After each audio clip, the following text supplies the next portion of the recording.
ঘোষণা করেছিলেন ধর্ম, যার যার নিরাপত্তা, সভা।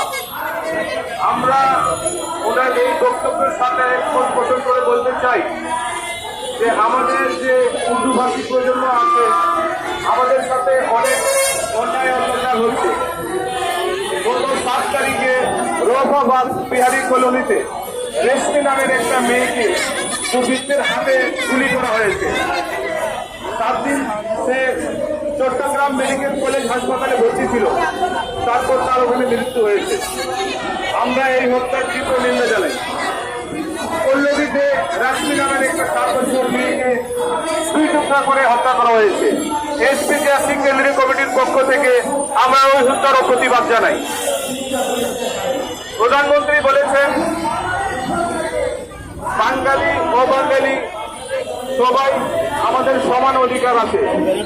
আমরা মাননীয় প্রধানমন্ত্রীর কাছে কোনো জাস্টিস চাই না, আমরা ওনার কাছে জাস্টিস চাই, সোজাসুজি বিচার চাই।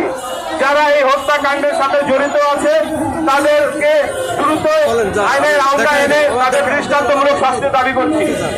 এবং আজকে মূলত যে কারণে আজকে আমাদের